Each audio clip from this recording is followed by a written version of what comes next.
Hey foodies! Welcome back to my channel. Today I'll be making bacon cheeseburger. Hope y'all enjoy!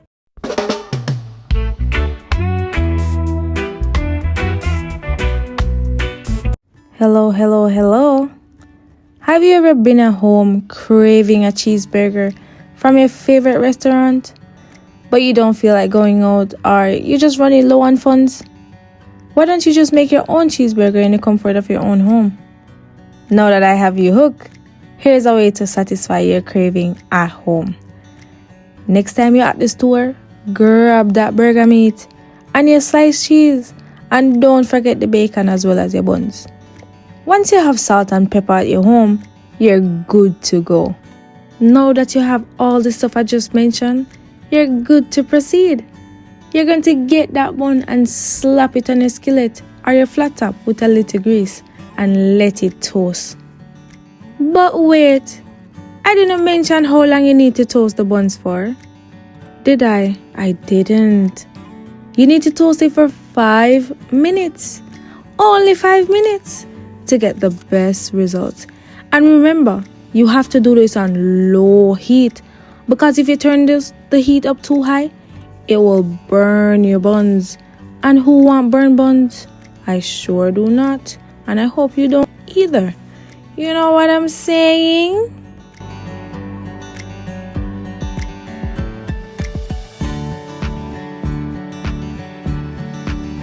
Once you're done, then add a little bit more oil, because why not?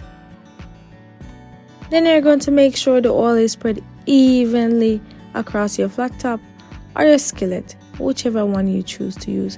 Then add that burger meat. I would say slap that burger meat on the skillet, but got to be mindful. We have to be mindful. So guys, then you're going to leave that. You can press it, do as you like. Flip it several times. It's all up to you. But you want to ensure that it is seasoned. So you're going to get your black pepper and your salt. And you know what I did to spice it up? I add a little chicken season to it. But you can't find this at the store. You have to go to Jamaica to get this. You hear what I said? Jamaica. You have to go to Jamaica to get this chicken season. But guys, it's not necessarily needed. You could just add salt and black pepper and you're good to go. Once you spread it all over on there, then you're going to let it cook for about 5 minutes before you flip it on the other side. And you know how I was saying slap that burger meat on your skillet or your flat top? Because it's not going to break, or so I thought, because look at that. It broke into half. What a sight.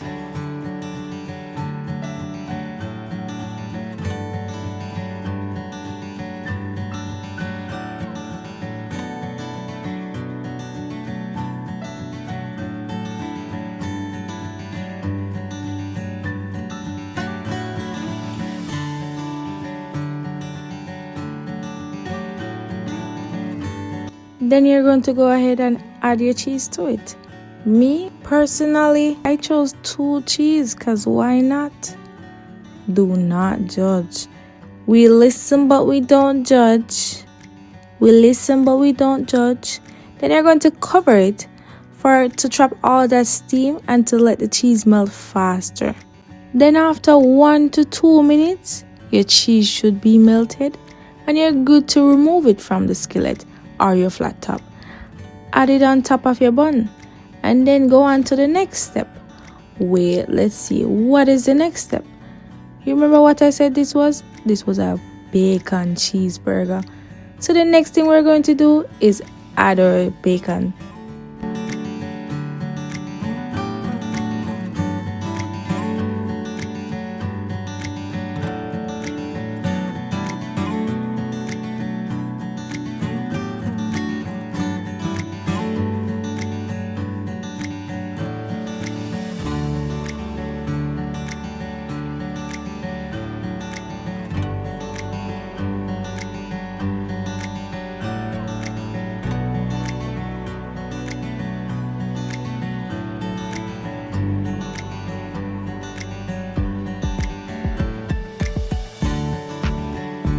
Now here comes the fun part. This is where you get to add your toppings.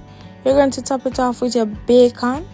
Then you're going to add a slice of tomato. You could add more than one, but I chose one. Then you're going to add some lettuce, and if you like you can add pickles, but I don't, so I didn't. You get what I'm saying? Then you add some onions and you're good to go. Let me show you what inside of it looks like right now. First I gotta cut it. Patience. Wow, look at this now. Ooh. Then a little treat from yours truly. Thank you all for watching. I really appreciate it. See you next time. Bye.